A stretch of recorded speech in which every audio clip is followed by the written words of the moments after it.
Vamos lá. Quem tá aqui tá.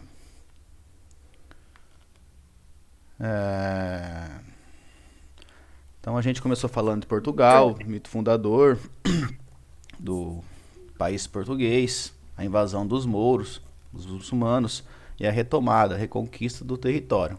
Essa foi a base da formação do povo português. Eles foram acuados lá nas Astúrias, bem em cima, na Península Ibérica, conseguiram resistir aos ataques dos muçulmanos e por 700 anos aí basicamente lutaram para retomar o território que foi conquistado deles. Então foi um povo que foi feito na base da luta, de conflito, geração após geração, era a visão do aquele povo medieval reconquistar o seu território, sua terra, ser um grande herói, um grande guerreiro.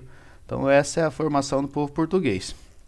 Em determinado momento dessa reconquista, o português ali já recupera a faixa litorânea ali da onde é o país. Portugal é o primeiro país unificado da Europa, as fronteiras mais antigas da Europa são as portuguesas.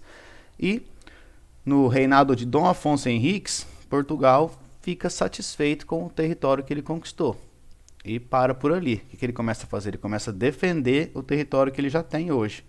Inclusive, se vocês for perceber na bandeira de Portugal, tem lá um desenho que é um castelinho, que foi bem ali onde o Dom Afonso Henriques consegue manter a posição contra os mouros, e isso aí reflete o imaginário português, uma batalha tal, muito... como é que posso dizer?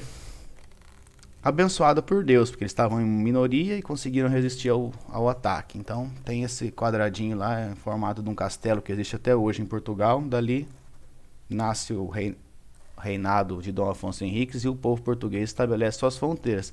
Os espanhóis não, os espanhóis continuam descendo para expulsar o povo muçulmano que tinha invadido a Europa de volta para a África, né? Eles subiram da África para a Europa num estreito chamado Estreito de Gibraltar, que é uma pequena faixa ali de mar que você atravessa para chegar na Europa. Então, os espanhóis, com a parada de Portugal de querer conquistar, Portugal fica satisfeito, os espanhóis não, os espanhóis querem retomar tudo. Então, pedem ajuda para o Papa envia lá aquela... Como é que posso dizer aí? Uma carta geral para a Europa chamando o pessoal para ajudar a Espanha a reconquistar, prometendo benefícios no céu, que ia ser perdoado e tal, aquele coisa. Então chega lá uma galera da Inglaterra, França, Alemanha, tudo vem ali para aquela região onde hoje é Portugal e Espanha, conseguem pôr os mouros para correr, voltam os mouros lá para a África e aí conquistam a Península Ibérica, que hoje é Portugal e Peraí, Espanha. a Inglaterra e a França ajudaram a Castela a conquistar os Não, territórios? não é tipo. A pergunta é muito boa, muito obrigado, mas não é em si Inglaterra ou França, porque até naquele tempo existia assim a Inglaterra, mas ela não era unificada, eram reinos que formavam ali a Inglaterra. O que vai ajudar a Espanha são pessoas individuais, Sim, os guerreiros, vassalos. vassalos. Chega lá a carta do Papa, né? Suponhamos assim, o Papa escrevia uma carta naquele tempo, que era muito difícil a comunicação.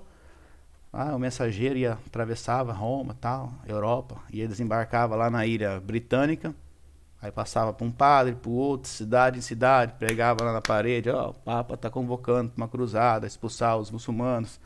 Então, aquela pessoa que se interessava, ela por conta própria, ou se tivesse, né, os vassalos também, ele juntava a galera dele e ia, mas muitos ia por conta própria, era a chance de ser herói, era a chance de ganhar alguma coisa, de ser retribuído com terra. Era a chance de servir a Deus também.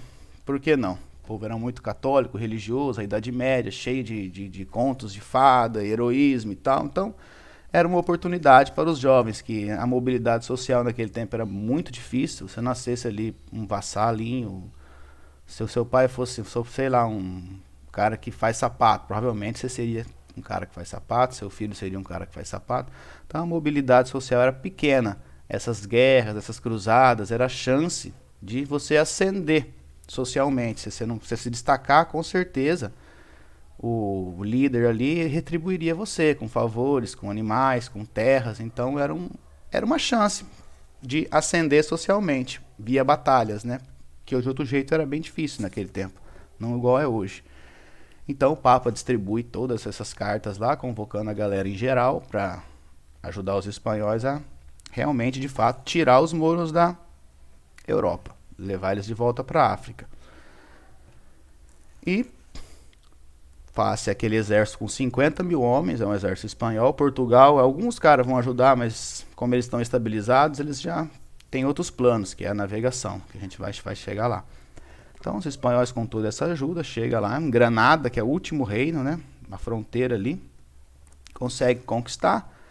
Então, eu já falei para vocês na aula passada que Cristóvão Colombo estava justamente nesse dia, na última reconquista, estava lá a Rainha Isabel, o rei Fernando, chega nas portas de Granada, né? Os muçulmanos sabiam que ia perder, mas mesmo assim também por heroísmo da parte deles, eles lutam até o final, até não aguentarem mais.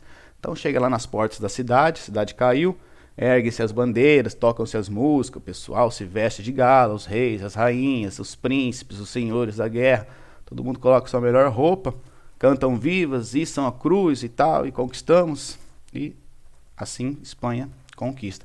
Inclusive tem uma história legal, os reis muçulmanos da época de Granada tentam nesse momento beijar a mão do rei Fernando, e o rei Fernando, né, não sei se é história, mas ficou popularmente conhecido. Rei Fernando nega, tira a mão e diz: eu sou um rei, você também é um rei, embora derrotado, não quero que você se humilhe. E isso aconteceu, se não me engano, dia 2 de janeiro de 1492, às 3 horas da tarde. E até hoje, os sinos desse local aí, onde era Granada, tocam somente 2 ou 3 vezes esse horário, em homenagem a esse fato. Então, é uma coisa antiga. Nossa, o Granada não tinha nenhum apoio do norte da África? Então, segundo dizem, tinha todo um esquema para os muçulmanos se reorganizarem e tentarem retomar o que eles haviam retomado e haviam perdido. Mas eu acho que não, porque eles já não estavam mais com aquele impulso, igual eu comentei na última aula, porque eles chegando e vão levando tudo, um ataque total. Até que são barrados lá na França, igual eu falei para vocês, e aí começa a decadência. A Rainha Isabel era uma mulher muito culta, sabia dessa história e também acreditava que os muçulmanos poderiam, em um determinado momento, se reorganizar, enviar mais tropas e conquistar de novo um pedaço da Europa. Mas eu acredito que não, eu não sei te dizer, na verdade, ninguém sabe, né? Mas o que aconteceu foi isso. Eles não receberam apoio, o apoio que se receberam não foi suficiente, então eles são derrotados. Mas por 700 anos eles permaneceram ali, até ser finalmente extirpado ali da Europa. Voltou para a África e continuou sua ascensão lá para o lado da Ásia e da África. E abandonou a Europa por enquanto. Porque ao longo aí dos próximos séculos vamos ver várias incursões islâmicas na Europa, mas sempre sem sucesso. Então lá, expulsa os muçulmanos. Cristóvão Colombo chega lá na rainha e no rei, Isabel e Fernando, conta o que ele queria fazer. Já havia sido negado por vários reis, essa ideia dele de chegar nas Índias pelo outro lado. Até que Isabel, Fernando, compra a ideia dele, patrocina a viagem, 1492. Esses últimos 10 anos aí, de 1490 até 1500, são 10 anos assim que mudam completamente a história do mundo conhecido naquele momento. O Colombo chega nesse mesmo ano ao que ele achava que era as Índias, mas não era a América, né? Então vários outros navegadores também chegam para esse lado aqui, tentando buscar as Índias, mas sem sucesso. Nesse tempo aí é firmado, né, o Tratado de Tordesilhas, onde separa o mundo em dois. Portugal, como eu falei para vocês, estava ali quietinho na dele, já com as suas fronteiras, já não era aquele país de característica medieval, como foi o primeiro país a se organizar e se unificar, porque na Idade Média eram muitos reinos. Existia o povo, né? O povo alemão, o povo inglês, que tinham a mesma língua, a mesma religião. Então eles se sentiam um povo, mas não era um país organizado. Era vários reinos divididos e muitas vezes eles guerreavam entre si. Portugal é o primeiro que se unifica e estrategicamente ele começa a participar mais de comércio e sei lá, ele consegue, cara, se organizar no que hoje a gente chama de Estado moderno, assim, naquele tempo. Então, Portugal tem uma história bonita. Eu falei para vocês que quando o Papa manda aquela carta mandando entregar todos os templários, para a morte, Portugal é o único país, cara, o único país que nega isso. Então, naquele tempo, o que ele tinha? Ele tinha poder para falar não, para uma coisa que todo mundo tinha falado sim. Então, Portugal tem uma história peculiar e muito interessante. Então, a gente sabe que esse povo da península, aí, por 700 anos, lutaram contra os mouros, tentando restabelecer seu território. Por fim, acaba essa luta. E aí, como é que a gente continua?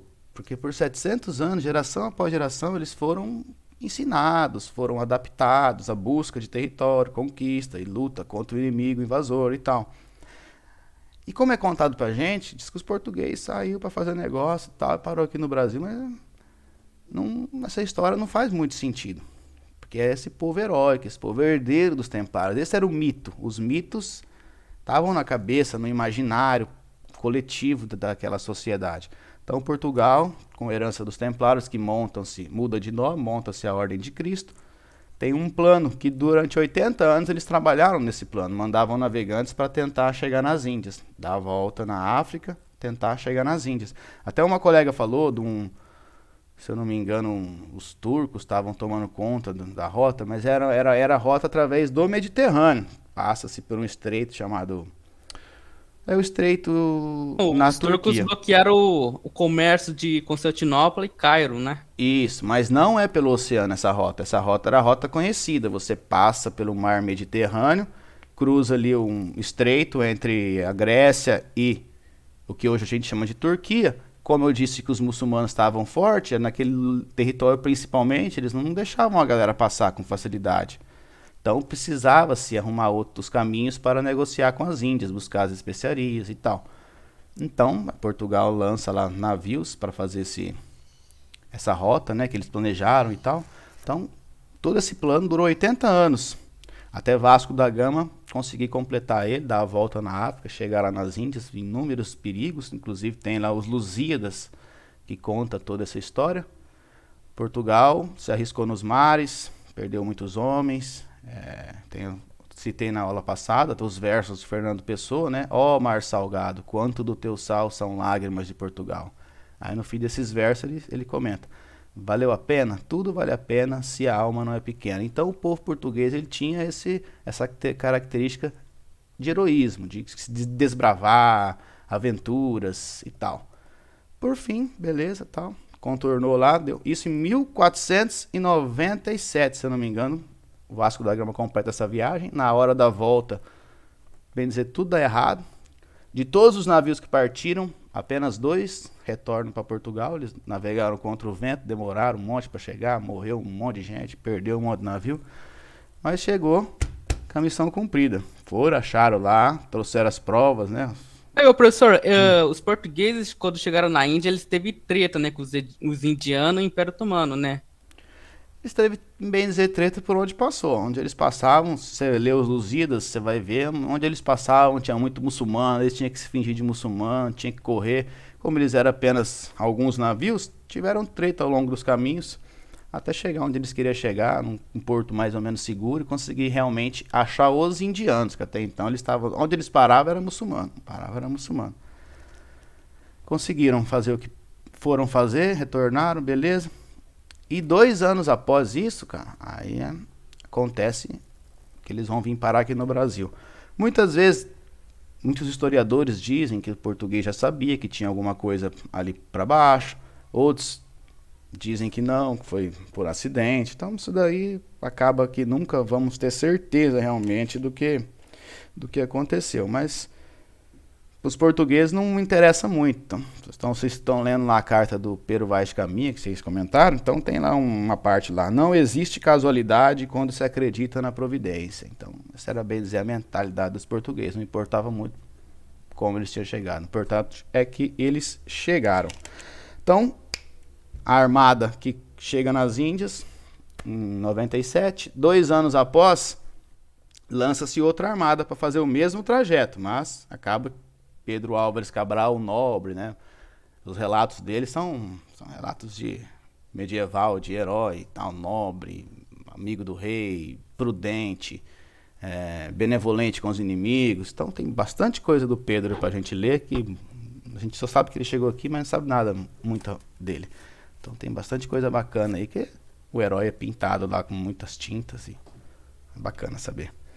Enfim, então 13 navios em 1500 partem para fazer esse mesmo caminho, mas chegam aqui no Brasil. Então, Porto Seguro, a primeira ilha que eles avistam, 22 de abril. Então, deu lá seu nome, Ilha de Todos os Santos, Porto Seguro, Ilha de Vera Cruz. Então, portugueses chegaram aqui, galera.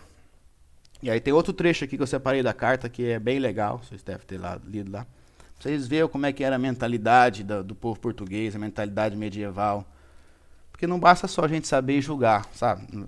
Muita gente, os portugueses vieram aqui, escravizaram, roubaram, mataram. Então, não é bem assim. Tem que pelo menos tentar entender um pouquinho a história para que ela fique mais gostosa ainda, mais divertida e mais verdadeira. Então tem um trechinho aqui, ó. Assim que chega lá, o pessoal entra em contato com os índios, há uma troca ali de alguns produtos, alguma coisa, para tentar fazer amizade. Então tem um trecho aqui. Até agora não podemos saber se há ouro ou prata, nem coisa alguma de metal ou ferro. Porém, o melhor fruto que nela se pode fazer, me parece, que será salvar esta gente. E esta deve ser seu dever principal. Como é que é? Salvar essa gente. Essa deve ser a principal semente que Vossa Alteza nela deve lançar. Então eles chegaram ali e tal, beleza. Muita gente diz que eles foram buscar ouro e prata. Provavelmente, né? Fazia parte dos esquemas. Mas salvar essa gente era a principal semente. Então você vê como é que a mentalidade do povo português era aquela coisa, né?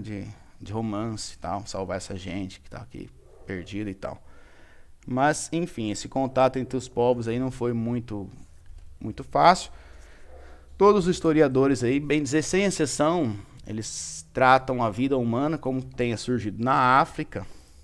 E daí então, por expansão, por procura de alimentos, ela acabou se espalhando pelo mundo. Mas todos são, bem dizer, favoráveis a essa teoria de que a vida surge na África e aí ela acaba se espalhando. E como que chegaram aqui para esse continente? Tem a teoria... Ô professor, tem um documentário bastante interessante, é em inglês, mas tem legenda, que é Guerra Português contra os Otomanos. É da hora, porque eles falam até quando os portugueses se aliaram com a Etiópia, né? A Etiópia era um reino cristão. É o primeiro reino cristão da África, né? Pô, legal, cara, legal. Sim, os portugueses fizeram muita coisa aí ao redor da África. Fizeram bastante coisa. O português tem uma história muito bonita, porque se lançar ao mar numa época de superstição, que ia cair no abismo, isso e aquilo, se bem que tem gente ainda, ultimamente, voltou a falar que a Terra é plana, né? Mas, tipo, naquele tempo, nossa, era bicho no mar e tal, beleza. Mas, enfim, a vida surge na África, o povo se espalha.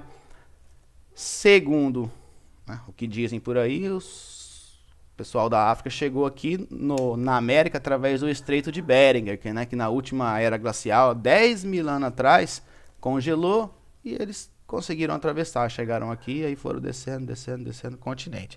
Essa é a teoria mais aceita. Então esse encontro, gente, dos portugueses e dos índios, é o encontro de um povo que estava separado há 10 mil anos, sabe? 10 mil anos é tempo pra caralho. Então há 10 mil anos esse povo não sabia que isso existia e acabaram se encontrando. E uma coisa que acontece com a sociedade quando ela se fecha, ela bem dizer emburrece culturalmente, ela não tem contato com as demais. Então você presta atenção na sociedade ocidental, Europa e tudo Ásia, muito mais desenvolvida que a sociedade que eles acharam aqui na América, porque a gente ficou isolado. Então, tem os índios americanos que sabiam um pouquinho mais, mas os índios brasileiros ainda, tipo, era visto como uns coitadinhos. Vivia lá na oca, tal, e não tinha muita invenção, não tinha invenção nenhuma, na verdade. Mas acontece esse encontro se dá entre esses dois povos, tipo, quase um conto de fada. Os portugueses, eles tinham chegado no paraíso, tinham realmente conseguido, eles queriam achar uma coisa diferente. O objetivo principal não era o comércio, era essa característica heróica de procurar coisas, navegar por mares nunca dantes navegados. Enfim, chegaram aqui. E se estabeleceram. Ai, cara, deixa eu ver o que tá falando aqui.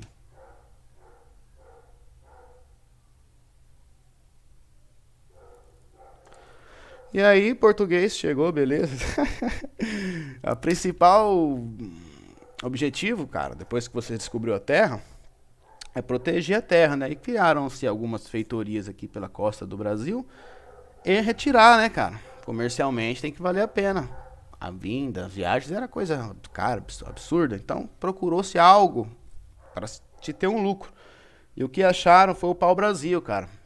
Acharam o pau-brasil, que todo mundo fala, que o português veio e acabou com a floresta e matou, e bêbado, maldito. Mas vocês pensar assim, ó, vamos tentar refletir um pouco. Brasil, índio, árvore, água, tinha mais muita coisa. E tipo, quantas milhares de espécies de árvores a gente tem? Tem um monte, cara. Qual que foi a única que interessou os portugueses? Uma só, uma espécie. Então, essa espécie realmente eles depredaram. Foi o pau-brasil. Mas as outras, cara, não geravam um interesse comercial. Então, essa única espécie eles acabaram realmente levando embora. Meio de trocas com os índios. Eles conseguiram realizar, mediante uma amizade mais ou menos ali, conseguiram. Os índios ficaram fascinados com os portugueses, não é por menos, né? Vieram navio andando nas águas, assim, os caras ficaram de cara. Imagina a cena, você lá, um índio, ver um português todo vestido a cavalo, nunca tinha visto cavalo. Enfim, português dava lá umas coisinhas pra eles que a gente acha que é umas porcaria e tal, mas, pô, os caras nunca tinham visto um espelho. Eles se olham, vê um espelho, que lá gera o interesse. Galinha, nunca tinha visto galinha. Limpava o terreiro ali pra eles, não deixava crescer mato, não deixava vir os escorpiões, essas coisas. Cachorro, nossa, cachorro os índios devem ter adorado. Quem não gosta de cachorro? Então, essas primeiras trocas, esses primeiros contatos não foram brutais entre os portugueses e os índios. Foram amistosos até onde dava. Um ouro, ninguém tinha achado o ouro ainda. O ouro foi aparecer 200 anos depois. Tipo assim, essa é a imagem que se construiu do português na educação brasileira, cara, é uma imagem muito diferente realmente da que os portugueses tinham na época. E, infelizmente, cara, trabalharam para fazer isso. Pode ser, cara, pode ser. Eu tô falando aqui esses livros aqui atrás que me ensinaram. Mas, cara, é difícil explicar essa história do mito. O brasileiro, ele perdeu o sentido do mito de onde ele veio. O mito fundador, igual os gregos usavam os mitos para contar as histórias. Então, o brasileiro perdeu isso. Para a maioria, o português chegou, acabou com tudo. Então, isso rompe a ligação com o povo que veio aqui. Infelizmente, é isso. Eu estou tentando passar para vocês mais ou menos aí algumas coisas. Mas, enfim, o português chegou aqui. Existiam muitas e muitas tribos, não era só os índios, essa tribo era várias, tinham as mais pacíficas, né, que eram os Tupi e Guarani, que foi realmente as que o português conseguiu ter um contato maior, mas existiam as outras, Goicoatazes e outras aí ferozes, comiam gente, praticavam aí. Enfim, tinha-se... E os índios viviam em constante conflito entre eles mesmos, várias as tribos. Por quê? Porque não se havia noção de propriedade. Daqui para cá é meu, dali para lá é teu, você fica na tua. Não.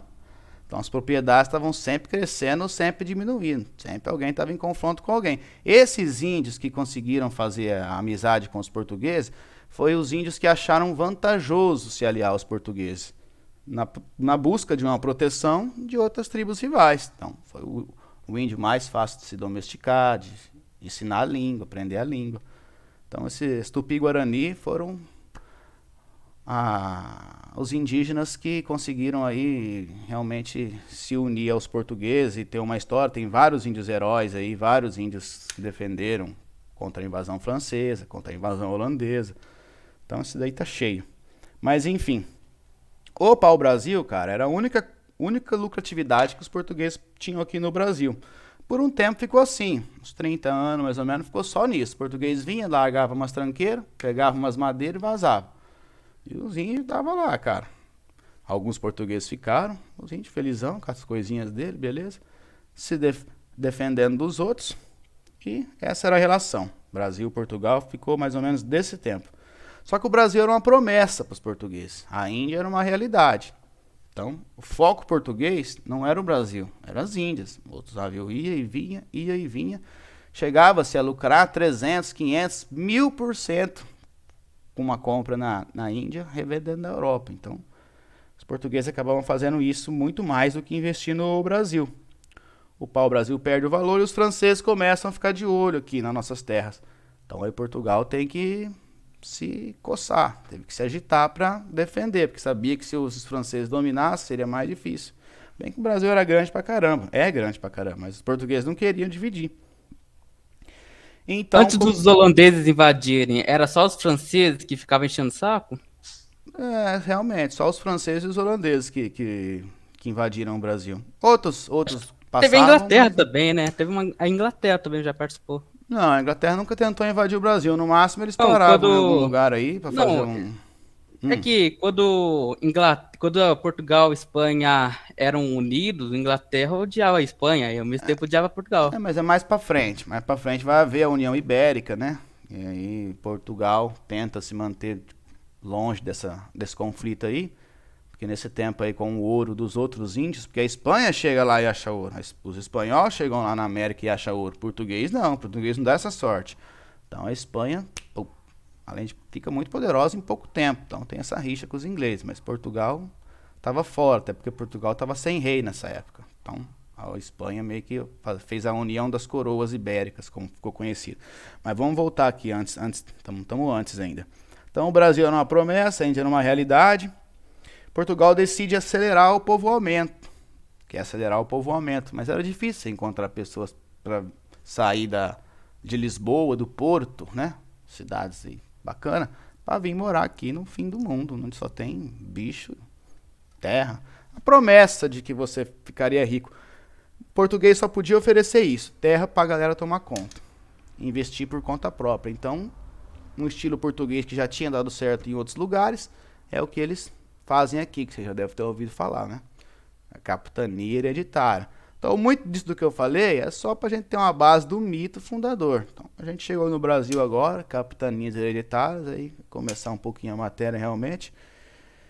Dessas capitanias hereditárias, cara, escolheram-se lá um pessoal, quem quisesse se candidatar. A única coisa que teria que fazer era dar 20% dos lucros para a coroa. O resto, como você administrar, o que você iria fazer para explorar as terras, desenvolver, fazer aquilo virar dinheiro, aí era com você. Você se virava. Você tinha que dar 20% dos lucros para a coroa. Era a única coisa que ela te pedia. E essa palavra colônia era uma palavra inglesa usada para suas colônias. Aqui a gente foi colônia também. Mas todo mundo que nascia aqui no Brasil não era colono, era português nascido no Brasil. Então todo mundo que nascia aqui não era brasileiro, era português nascido no Brasil. Então essa é uma diferença da colonização portuguesa, da colonização inglesa. O português, cara, diferente dos ingleses, ele é muito mais permissivo, né? Muito mais, tipo, tranquilo em questão a isso. Agora os ingleses não, os ingleses têm as regras, os números certinho. Depois os holandeses, quando invadiram o Brasil... Ué, o que os ingleses fizeram com a Índia é sacanagem. Os ingleses, cara, eles espalharam um monte de mentira pelo mundo. Foi um povo bem dominador, né? Foi o maior império que existiu até hoje, foi o Império Inglês. Mas voltemos aqui para Portugal. Capitanias hereditárias, né? Os colonos, aqui como o pessoal gosta de chamar, eram os portugueses nascidos no Brasil. Então até 1700 e pouco, quem nascia aqui era português, nascido no Brasil. Tinha os mesmos direitos, supostamente. É claro que havia um certo preconceito. Quem era nascido em Portugal achava-se que era melhor do que quem era nascido aqui no Brasil, mas segundo a lei, eles tinham os mesmos direitos. É claro que quem fosse julgar, né, talvez não achava a mesma coisa, mas no papel era isso que eles eram. Inclusive uma coisa legal, os americanos, né, o pai da democracia nas Américas e tal, eles se acham. Mas a primeira eleição que teve foi aqui no Brasil, na capitania de São Vicente, a primeira eleição local, né, que se reuniam ali para eleger os homens bons, que falavam na época. Então, Brasil, a primeira eleição das Américas foi aqui no Brasil. Portugal tinha esse costume de deixar a própria localidade se juntar, decidir o que ia fazer. Então, Portugal não tinha um governo central ainda. Permitia os locais a se... Cara, tem um gato invadindo a minha casa aqui. Permitiam os locais aí se reunir, tomar a decisão que lhe convém. Como assim? Os duques do Brasil elegiam quem era o governador? Duque é um título europeu, né? Muito Aqui, alto, né? Muito alto. não, aqui eram os homens bons, você precisava saber ler, escrever e ter alguma terrinha. Então você podia participar da eleição. Aí você precisava ir atrás dos seus votos. Eram os homens bons, tipo, com esses atributos, saber ler, escrever e posse. Dependente da quantidade, você tinha que haver alguma posse, senão você não era homem bom. Era parte da nobreza, é isso, né? Ah, não era parte da nobreza, tipo, era quem tinha alguma posse, não precisava ser nobre, igual eu falei pra vocês. Muitos vieram pra cá, não eram nobres, mas eles vieram com a incumbência de assumir essas terras e reverter em benefício para a coroa, não precisava ser necessariamente nobre. Os nobres aqui no Brasil poucos, eles vão começar depois, quando o Dom João vir para cá, vai distribuir uma carta de visconde, conde, um para uns aí, vai vender para outros, mas até então não. Nobre não queria saber do Brasil, cara. Nobre não ia vir para cá. Nobre tava na corte. Você sai da corte, cara, você pode levar teu título junto, mas você não tá lá no meio das discussões, não tá no meio das tomadas de decisão, não tá nas intrigas do poder, não tá na orelha do rei. Então, vinha pro Brasil, nobre, esquece, não queria saber não. Vinha no máximo para ver, no máximo. E aqui, olha lá. Inclusive quando os reis, né, portugueses vieram para cá, vieram fugidos de Napoleão, vieram porque não tinha outra coisa para fazer.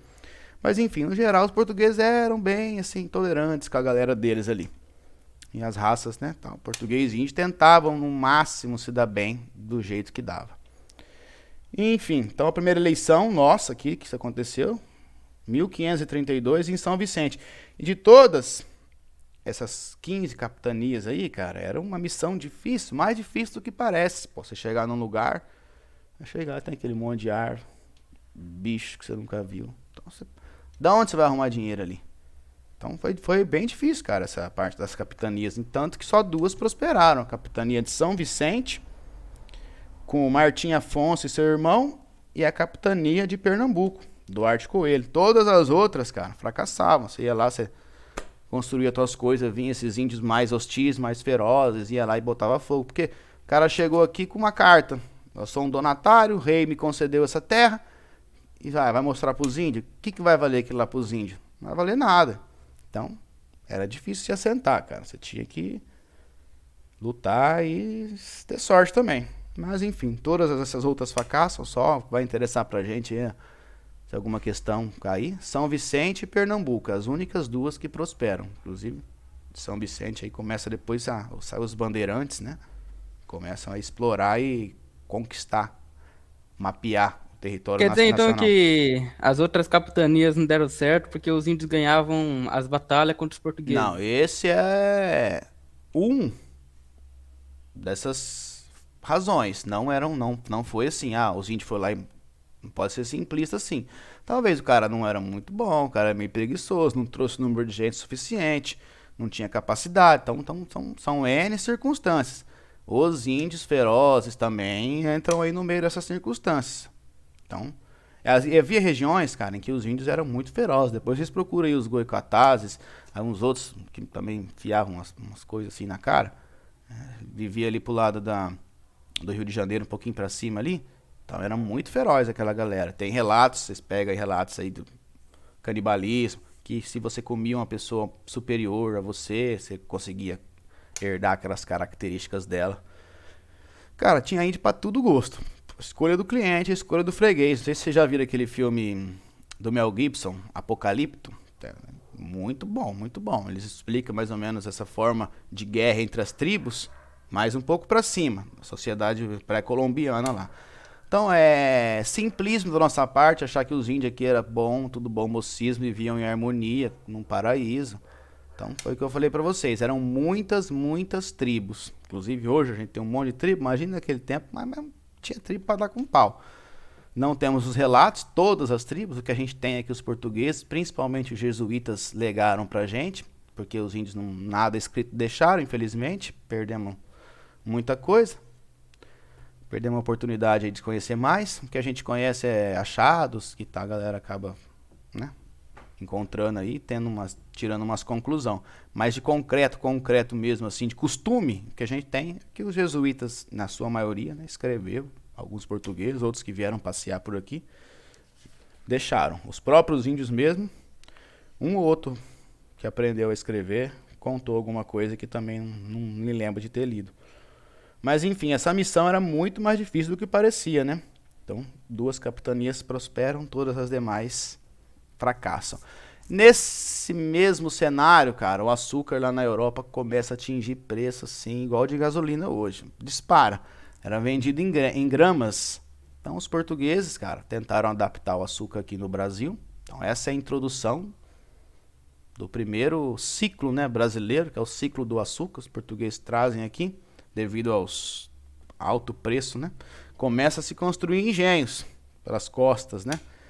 Então, como apenas essas 2 capitanias aí, bem dizer, permaneceram firmes, resistindo, então elas conseguiram aí construir seus engenhos e estabelecer seus negócios, que vai formar o Nordeste brasileiro e o que hoje a gente chama de São Paulo. O Brasil começa em São Vicente e em Pernambuco. O resto acabou não dando certo, depois que a gente começa a integrar tudo novamente. Então, os engenhos aí, alguns são atacados também, outros não, mas acaba que os portugueses conseguem afastar esses índios ferozes mais para dentro do interior. O engraçado, cara, aqui em São Vicente também é uma coisa que colaborou. Havia um náufrago português lá. Antes do Martim Afonso e seu irmão chegar, um náufrago português acabou parando lá. Não se sabe como até hoje. E ele casou com uma princesa indígena na época, filha do chefe, né? Que eles chamavam de princesa indígena. Tupiniquim, uma das tribos também que foram amistosas com os portugueses. E esse casamento, cara, desse náufrago com essa princesa, tem relatos, tem contos de fadas, tá, beleza. Contribuiu para o estabelecimento da capitania, cara, porque já tinha um português lá, os índios já se sentiam um pouco mais à vontade, os tupiniquim, com esse português, e esse português, bem dizer, fez a ponte. E a capitania São Vicente também tem esse atributo aí colaborativo. Tá? Peraí, uma portuguesa casou com os índios? Um português que ficou por lá em algum determinado momento, né? Porque eu falei para vocês que existiam as feitorias. Feitorias eram os locais onde os portugueses passavam para recolher as madeiras que estavam cortadas. Então ali havia lá uma meia dúzia. Para 10, ganhar né? a confiança deles, é isso? Era um... Feitoria era onde as madeiras Uma cortadas iam. aliança. Um desses portugueses acabou se casando com uma índia tupiniquim, que era filha do chefe.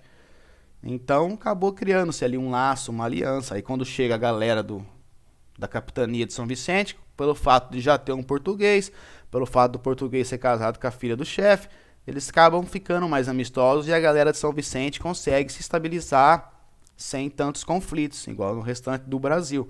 É um casamento aí conhecido.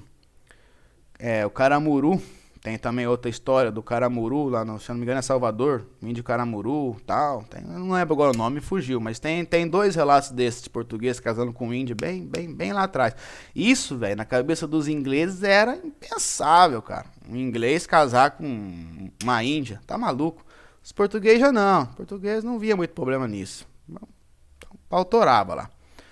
Enfim, São Vicente tem esse náufrago aí, o que agiliza, né? Consegue fazer a ponte ali, se estabelece em São Vicente, constrói os engenhos, constrói as casinhas ali, uma noção de rua para cá, rua para lá, e a primeira cidade ali brasileira, essa parte nossa aqui, foi São Vicente. E então, com os recursos das Índias Orientais, daquela galera que ia lá buscar especiarias, pode falar, Portugal investe aqui no Brasil, pega o recurso. Não, depois eu faço, depois eu vejo quem participou aqui. O interesse é de vocês, gente. Não é meu, não. Então, aqui me perdi. Português, com essa chegada da França, de olho e tal, beleza. O Brasil já não é mais um tão desconhecido, já como a Espanha retira muito ouro lá da onde ela está, os caras começam a olhar o Brasil com um olhar diferente. Então, o português retira um dinheiro que eles ganhou nas Índias com o comércio e investe aqui no Brasil. A coroa envia para cá, aí vai ser a primeira centralização do Brasil. Envia para cá Tomé de Souza, essa é bom vocês anotar aí. Foi o primeiro governador geral do Brasil, Tomé de Souza. Ele vem com três projetos principais que a coroa passa para ele. Que primeiro é defender os territórios, organizar uma produção, olha que diferente isso, organizar uma produção que viabilizasse povoamento. Então não era só organizar uma produção para se extrair recurso. Organizar uma produção para viabilizar o povoamento. O povoamento do Brasil era uma coisa que os portugueses tinham na cabeça que deveriam fazer. Então, defender o território, organizar a produção, viabilizando o povoamento e civilizar os índios. Esses eram os 3 principais objetivos que o Tomé de Souza veio fazer aqui no Brasil, cara. O primeiro governo português veio com esses 3 objetivos. E aí que tá, né, cara? Como? Quem que vai fazer isso? Os povos nossos, tá? Os portugueses com os indígenas aqui, não têm os mesmos hábitos, não falam a mesma língua, não tem nada em comum. Quem que vai fazer essa ligação? Quem que vai falar com os índios? Quem que vai fazer? Você acha que sobra para quem essa missão aí de civilizar os índios? Isso aí vai sobrar para a igreja, sobrar os jesuítas. Os jesuítas que vêm incumbido, né, dessa missão de civilizar, porque até então essa parte da educação era a igreja que fazia. Então você pega lá na Grécia Antiga, desde Platão, Aristóteles, educar as pessoas. Pode falar. Não querendo atrapalhar o senhor nem nada, essas coisas, mas é que daqui a pouco já vai acabar a aula. O senhor não vai fazer a chamada? Depois eu faço. Eu vejo quem entrou e coloco lá. Fica tranquila. Então, cara, essas 3 missões aí eram as principais. Então, quem realizaria a mais difícil, que é comunicar com os índios e civilizá-los? Então, sobrou para os jesuítas. Então, essa parte da educação, durante a Idade Média principalmente, foi responsabilidade da igreja. O nobre ele não gostava muito disso, não. O negócio dele era ser herói, lutar, andar num cavalo bonito. Ler e escrever foi bem depois que eles começaram a gostar disso. Então você pega lá atrás, cara, lá nos gregos, Platão, Aristóteles, eles tinham dificuldade em ter academia, ensinar, encontrar pessoas interessadas a aprender, do mesmo jeito que era difícil encontrar pessoas assim capacitadas para ensinar. A educação sempre foi uma dificuldade no mundo. Então, ano após ano, eles tentavam expandir o povo, né? Uma educação, mas acabava sempre esbarrando em guerras e coisas e acabava não dando muito certo.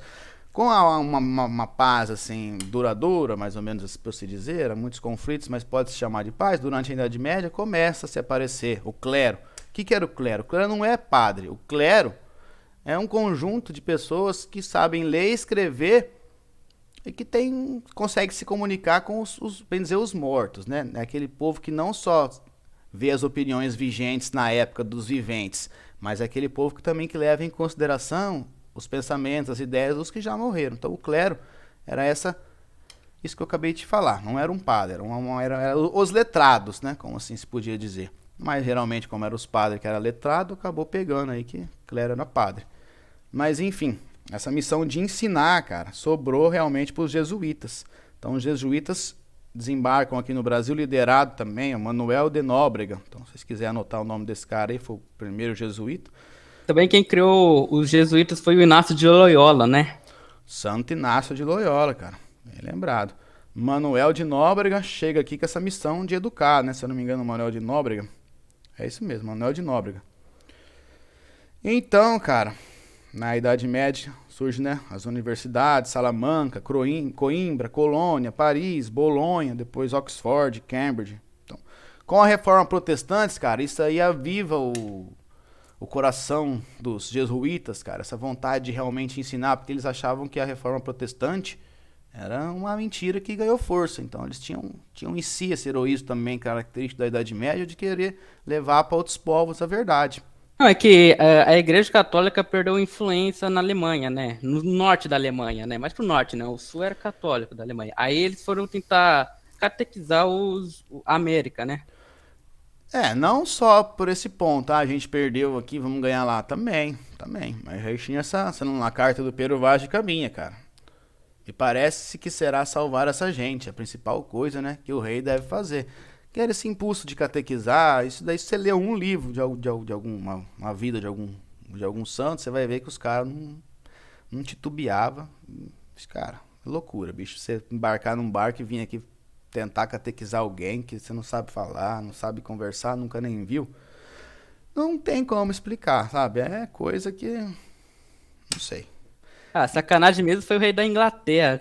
Dividiu a igreja por causa de divórcio. É, o Henrique VIII, ele teve essa rixa com a igreja aí. Ele queria o divórcio, a igreja não queria dar. Mas enfim, Ele ainda matou a rainha, né? Ele matou a rainha. duas vezes, não foi uma só não. Foi duas. Então vamos lá. Essa união aí são três interesses, cara. Três interesses, né? Professor, como é que mata uma pessoa duas vezes? Eu não entendi. Não, ele matou uma e depois ele casou, depois quis separar de novo, matou a outra, entendeu? Matou a primeira esposa, Ah, depois mandou tá. Ele matar a matou segunda esposa. duas, então. Duas vezes. Aí eu Se eu entendi não me que você engano, disse foi que ele matou três a ou duas. mesma pessoa duas vezes. A primeira foi a. Eu não lembro o nome, acho que era Isabel também, a primeira esposa dele. Depois foi a Ana Bolena, também mandou executar. O Henrique VIII Ah, era professor, sinistrão. valeu. Foi mal, viu? Que eu tinha entendido mal. Você fala às vezes rápido. Não, gente, pode perguntar, é muito bom. Mas enfim, essas três incumbências, vou acabá-lo daqui 4 minutos. Essas três incumbências portuguesas que eu falei para você: defender o território, organizar a produção, viabilizando o povoamento e civilizar os índios. Acaba coincidindo com três interesses: dos jesuítas, que tinham essa vocação para ensinar, os portugueses precisavam realmente se aliar com os índios, então incentivaram muito isso, e a igreja, cara, também como o colega falou aí, queria levar o catolicismo além mar, cara. Queria recuperar o seu território perdido, queria fazer o nome de Cristo, né, brilhar e todas aquelas coisas que eles costumam falar. Outra característica legal é que os europeus acabam percebendo, cara, que ocupar vários lugares do mundo foi muito benéfico. Por quê? Porque eles extraíram de culturas coisas que eles não tinham lá, igual teve essa parte que eles muitos dizem da higiene dos índios, que eles aprenderam, levaram para a Europa. Teve lá no Japão, os missionários chegaram à Índia, no Japão, nas Américas. No Japão eles aprendem lá um tipo de metalurgia fina, né? Os portugueses foram os primeiros europeus a chegarem no Japão. Português, cara, andou para todo lado. Português era fera. E aí aprenderam lá essa metalurgia dos japoneses, fazia as katana, aqui a gente fazia lá, né, na Europa a gente fazia umas espadonas mais grossas, né, não tinha tanto. Eles deram até arcabuzes para os japoneses. É, verdade. Enfim, então absorveram aí o que os povos tinham de melhor, cara. Então, anotem aí o Tomé de Souza, primeiro governador, e ele funda a primeira capital do Brasil, Salvador, né? Constrói lá umas construção, umas organização, tipo de um fórum, faz a primeira estrutura.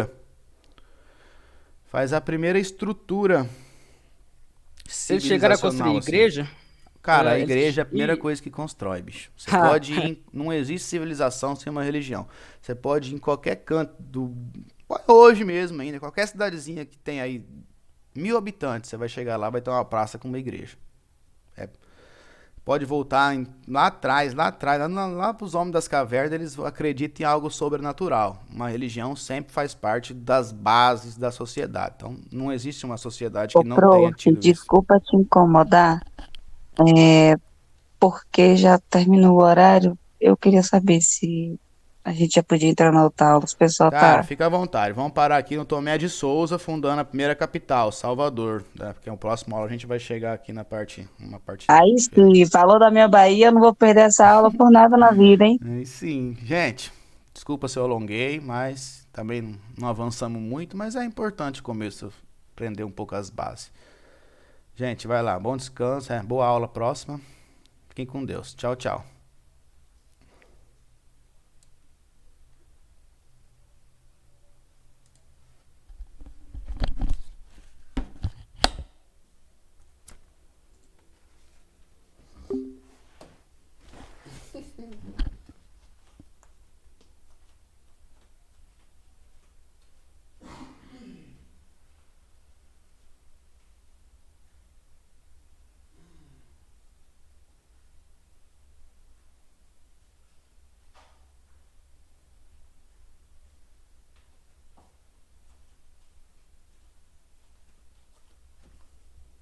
Não, gente, os portugueses não são esses bichão.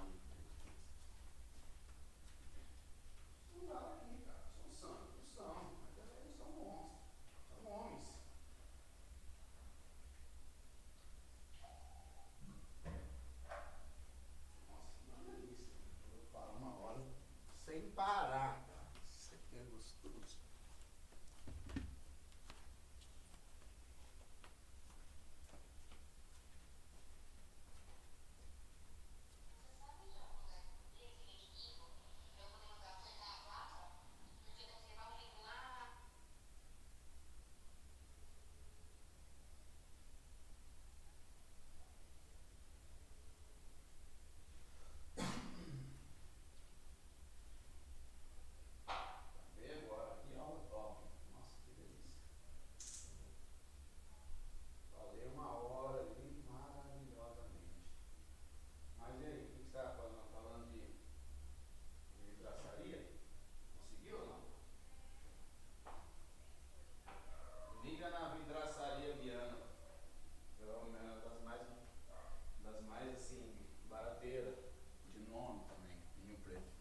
passeio, viado.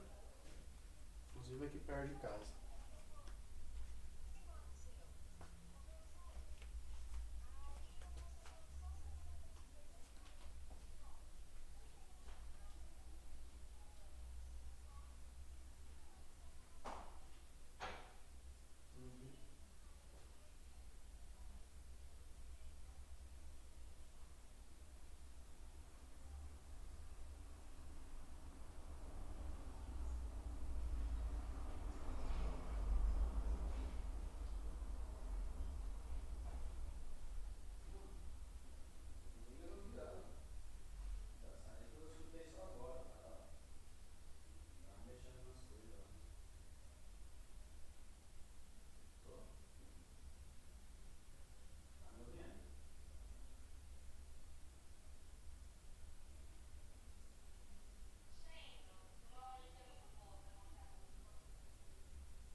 perto do ombro, maravilha, hein, cara. Pelo menos é perto do ombro.